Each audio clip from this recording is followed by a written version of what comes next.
Halo, selamat datang di video belajar online. Di video kali ini kita akan membahas tentang pelajaran sejarah Indonesia kelas 10 dengan materi Indonesia Zaman Hindu-Buddha. Di video kali ini kita hanya akan membahas 3 pembahasan saja. Yang pertama, teori masuknya agama dan kebudayaan Hindu-Buddha di Indonesia. Yang kedua, berakhirnya kerajaan-kerajaan Hindu-Buddha di Indonesia. Dan yang ketiga, bukti-bukti pengaruh Hindu-Buddha di Indonesia. Teori masuknya agama dan kebudayaan Hindu-Buddha di Indonesia. Dari sekian banyak teori, kita hanya akan membahas 4 teori saja, yaitu teori Waisya, teori Ksatria, teori Brahmana, dan teori arus balik. Sebelum kita membahas keempat teori tersebut, perlu diketahui bahwa dalam agama Hindu, masyarakat dibagi atas 4 kasta. Yang pertama, Brahmana, yaitu ulama atau pendeta. Yang kedua, Ksatria, yaitu raja, bangsawan, panglima, dan tentara. Yang ketiga, Waisya, yaitu pedagang. Dan yang keempat, Sudra, yaitu pelayan semua golongan di atasnya.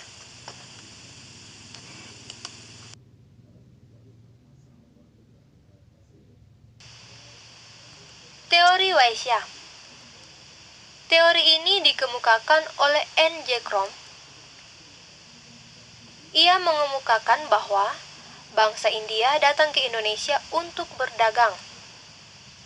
Golongan yang datang ke Indonesia sebagian besar para pedagang India atau kasta Waisya. Mereka bermukim di Indonesia bahkan menikah dengan orang Indonesia. Lalu, saling berinteraksilah mereka dengan masyarakat Indonesia sambil memperkenalkan agama dan kebudayaan mereka. Jadi dalam teori Waisya ini, Krom meyakini bahwa agama Hindu ada di Indonesia karena para pedagang India. Tetapi, teori ini masih diragukan kebenarannya.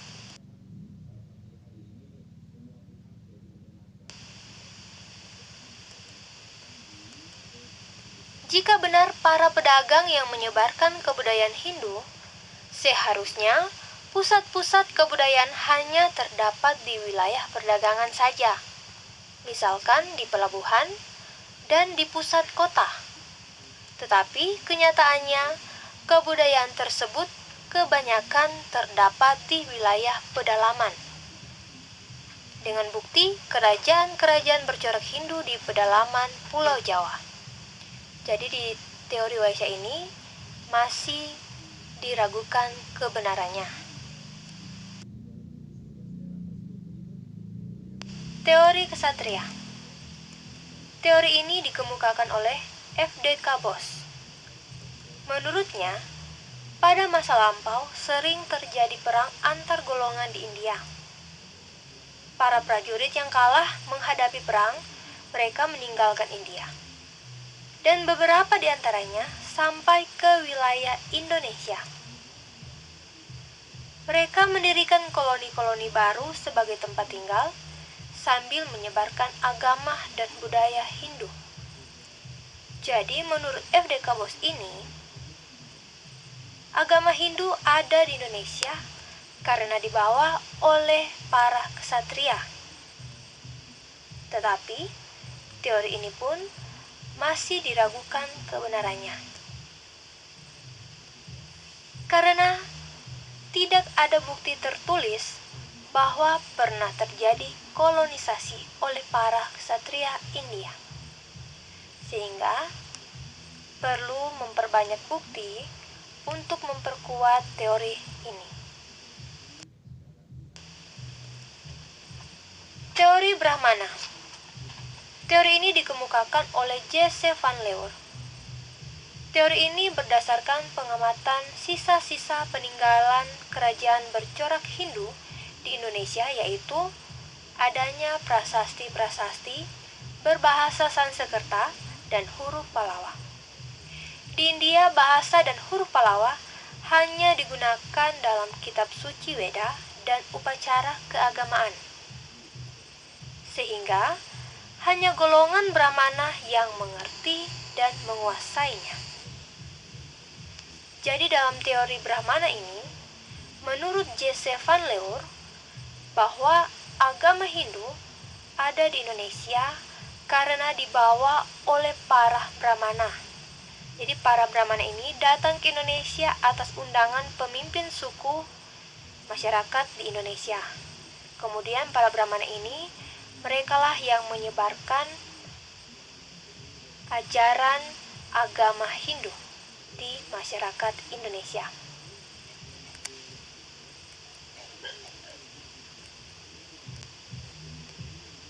Namun teori Brahmana juga diragukan kebenarannya. Alasannya, benar bahwa hanya golongan Brahmana yang dapat membaca dan mengerti bahasa dan huruf Pallava. Tetapi, para Brahmana atau pendeta Hindu ini, mereka pantang atau tidak mungkin menyeberangi lautan atau meninggalkan India. Sehingga tidak mungkin para Brahmana datang ke Indonesia menyebarkan agama Hindu di Indonesia.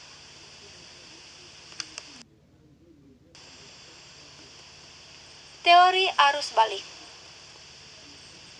Teori ini dikemukakan oleh Geerkoedes. Ia mengatakan bahwa agama dan kebudayaan Hindu masuk ke Indonesia karena bangsa Indonesia itu sendiri. Penduduk Indonesia datang ke India karena suatu urusan. Kemudian mereka mempelajari agama Hindu-Buddha di India. Dan ketika mereka kembali ke Indonesia, mereka pun menyebarkan agama tersebut. Itu teori menurut Geerkoedes. Teori ini juga masih diragukan kebenarannya, sehingga perlu memperbanyak bukti untuk memperkuat kebenaran teori ini. Nah, menurut adik-adik, dari keempat teori tersebut, teori manakah yang benar? Berikan alasannya. Namun apabila adik-adik memiliki teori sendiri, silakan dijawab dan berikan juga alasannya. Masuk pada pembahasan yang berikut, yaitu kerajaan-kerajaan Hindu-Buddha di Indonesia. Terdapat banyak kerajaan yang bercorak Hindu dan Buddha di Indonesia. Tetapi dalam video kali ini, kita hanya akan membahas 4 kerajaan yang pengaruhnya besar terhadap perkembangan sejarah Indonesia. Yang pertama, Kerajaan Kutai. Kerajaan Kutai atau disebut juga Kutai Martadipura merupakan salah satu kerajaan Hindu tertua di Indonesia. Ia berdiri sekitar abad keempat. Kerajaan ini berlokasi di daerah Kutai, Kalimantan Timur. Bukti arkeologis keberadaan kerajaan ini adalah temuan prasasti yang ditulis di atas 7 buah yupa atau tugu batu. Dari salah satu yupa tersebut, diketahui bahwa raja yang memerintah kerajaan Kutai saat itu adalah Mula Warman. Pada masa kerajaan Kutai ini, mulailah dikenal kebiasaan menulis di atas batu. Kerajaan Kutai berakhir saat Raja Kutai Maharaja Dharma Setia tewas di tangan Raja Kutai Kartanegara ke-13 Aji Pangeran Anum Panji Mendapa yang berasal dari kerajaan Islam. Berikut kerajaan yang kedua, yaitu Kerajaan Tarumanegara. Kerajaan ini bercorak Hindu. Ia tertua lainnya selain Kerajaan Kutai. Kerajaan ini terletak di wilayah Jawa Barat, dibuktikan dengan adanya sejumlah prasasti di daerah sekitar Bogor. kerajaan ini diperkirakan ada sejak abad ke-5, sesaman dengan kerajaan Kutai. Raja yang memerintah bernama Purnawarman. Kerajaan Tarumanegara kemudian pecah menjadi dua, yaitu Kerajaan Sunda dan Kerajaan Galuh. Kelak di bawah Sanjaya, putra Sana Raja ketiga Galuh, kedua kerajaan ini dipersatukan kembali pada tahun 732 Masehi.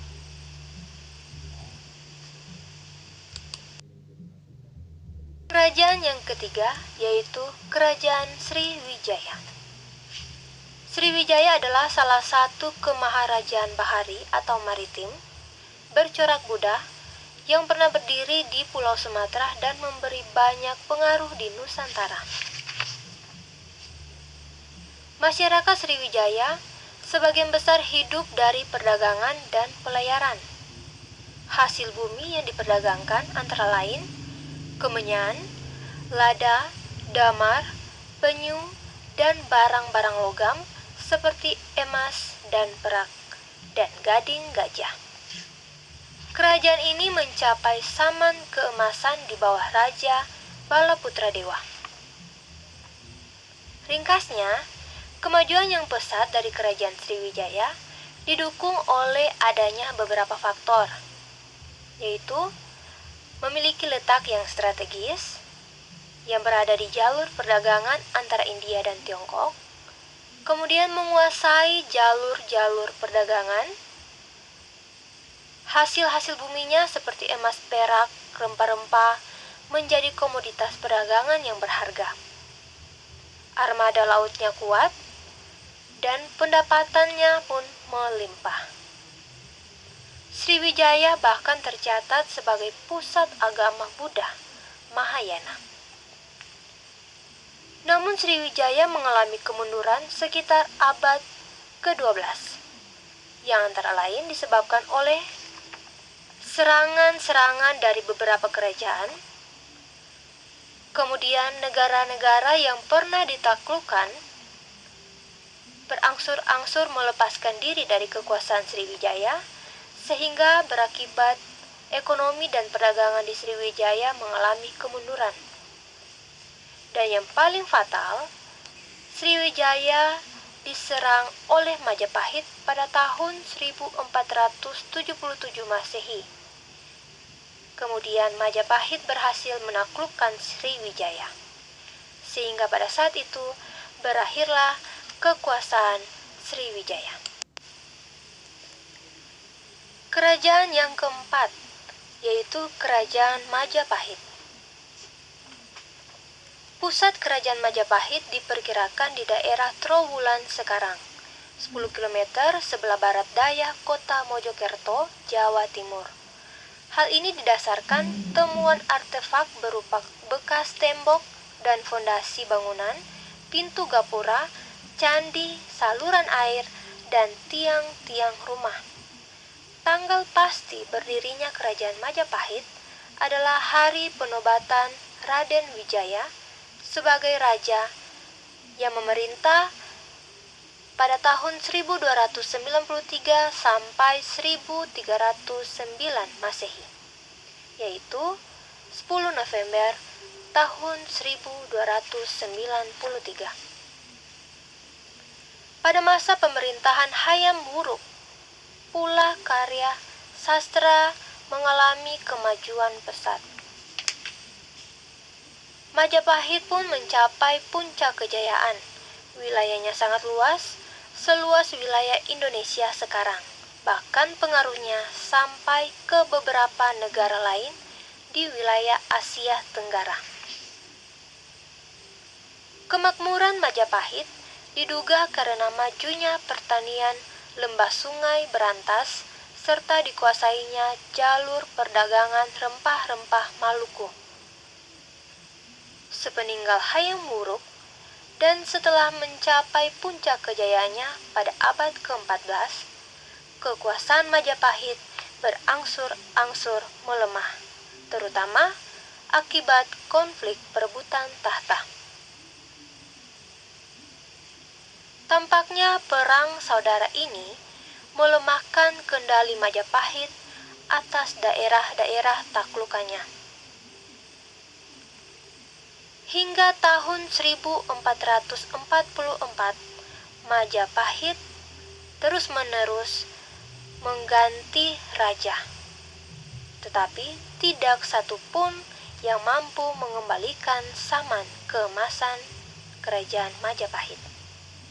Hingga kemudian Majapahit dikuasai oleh Demak, kerajaan Islam pertama di Indonesia yang muncul pada tahun 1522.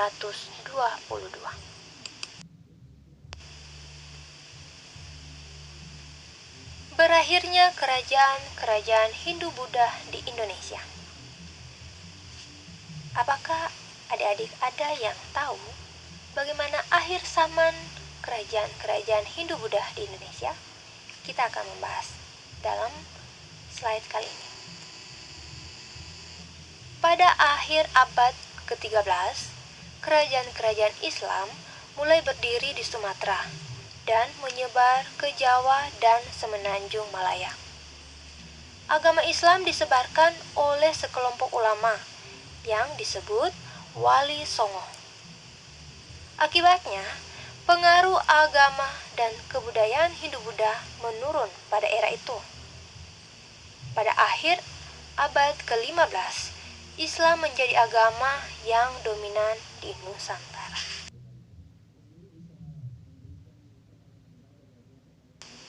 Itulah penjelasan singkat mengenai beberapa kerajaan Hindu-Buddha di Indonesia dan bagaimana kerajaan-kerajaan Hindu-Buddha di Indonesia itu berakhir.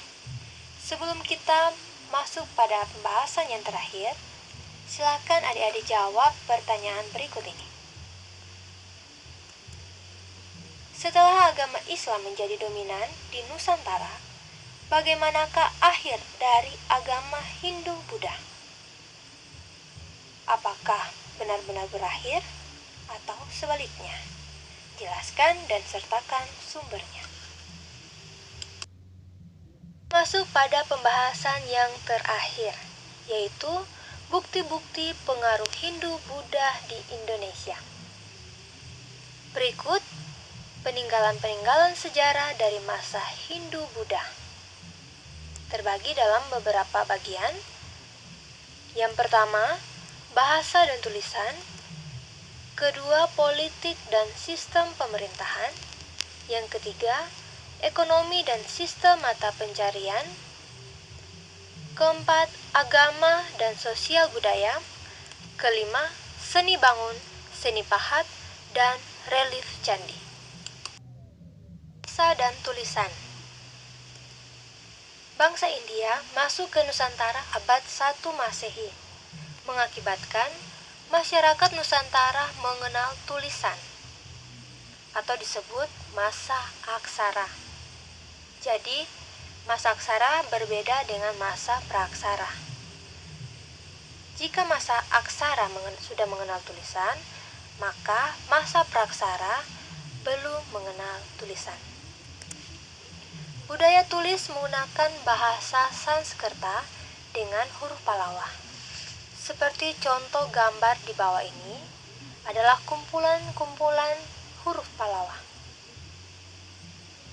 Jejak sejarah berupa tulisan dapat dilihat melalui berbagai prasasti, kitab, dan manuskrip.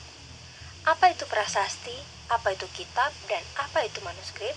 Kita akan bahas pada slide yang berikut.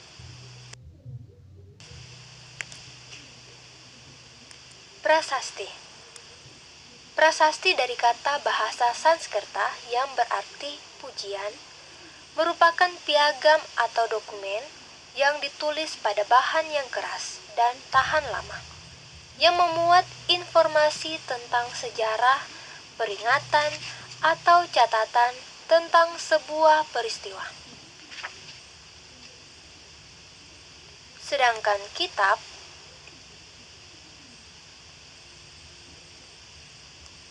adalah kumpulan kisah, catatan, atau laporan tentang suatu peristiwa, kadang di dalamnya terdapat juga mitos. Pada masa Hindu-Buddha, biasanya kitab ditulis di atas daun lontar. Tulisan di dalamnya umumnya bukan merupakan kalimat langsung, melainkan ditulis dalam rangkaian puisi yang indah dan terbagi ke dalam sejumlah bait yang disebut pupuh.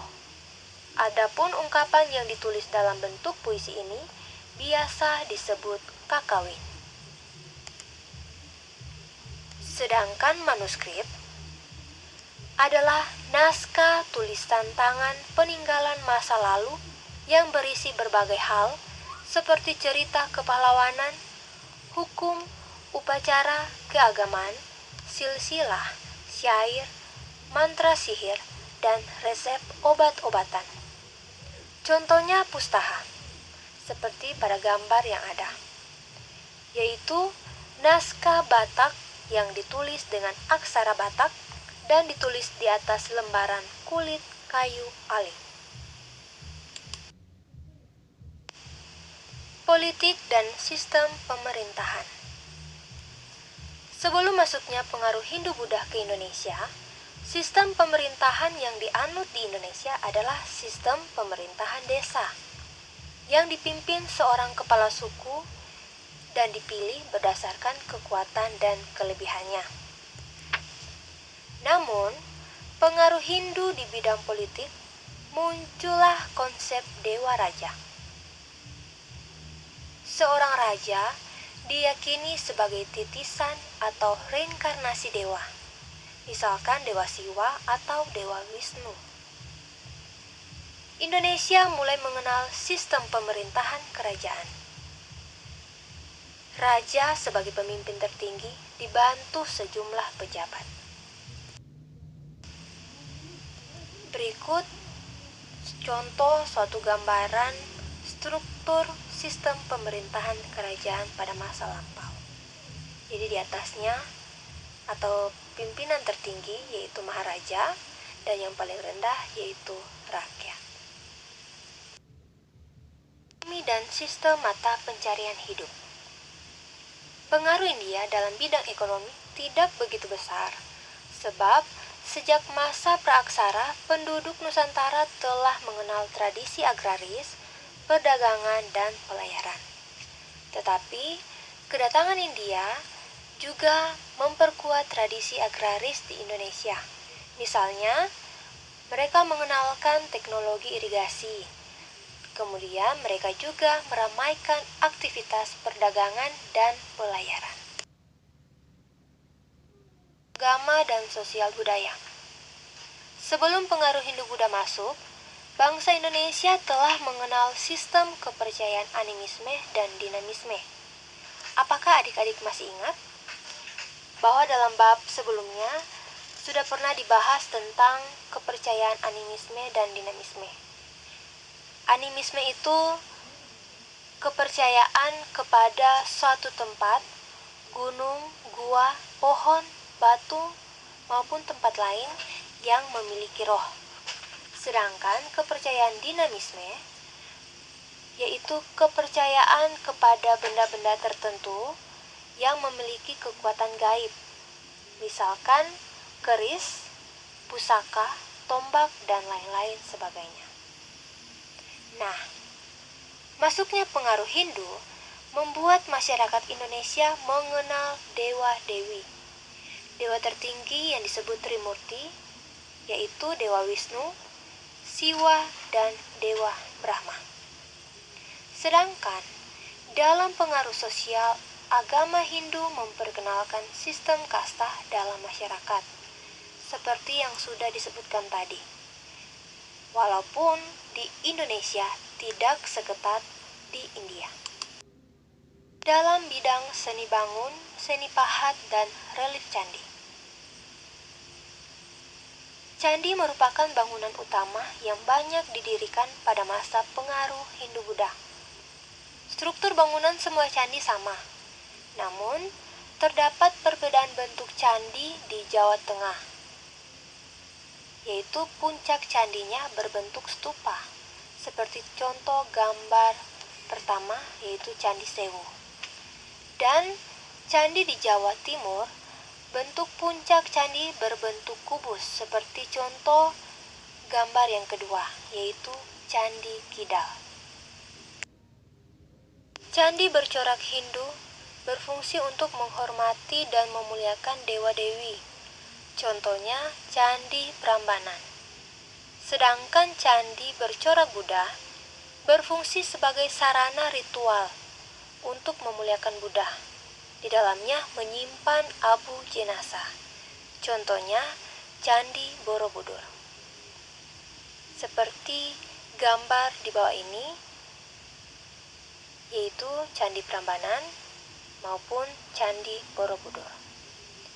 Itu saja yang dapat dijelaskan mengenai bukti-bukti pengaruh Hindu dan Buddha dalam masyarakat yang masih ada hingga kini, yang sudah dijelaskan tadi dalam berbagai bidang.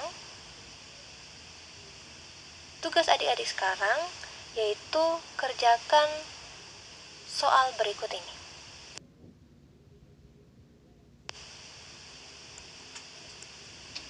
Carilah bukti-bukti sejarah pengaruh Hindu-Buddha yang masih ada hingga saat ini. Tentunya selain yang sudah disebutkan dalam video ini. Minimal 5, kemudian jelaskan. Jika dilihat dari awal hingga akhir video, terdapat 3 pembahasan dan 3 tugas. Untuk itu, silakan adik-adik kerjakan 3 tugas tersebut.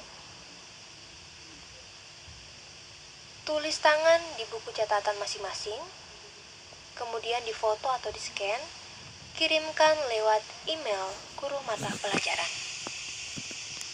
Lalu, jangan lupa untuk kirimkan foto diri Anda sedang menonton video ini di WhatsApp guru mata pelajaran. Apabila ada pertanyaan, silakan ditanyakan langsung kepada guru mata pelajaran. Demikianlah video pembelajaran hari ini. Sampai jumpa lagi di video pembelajaran berikutnya. Semangat belajar, selamat bekerja di rumah.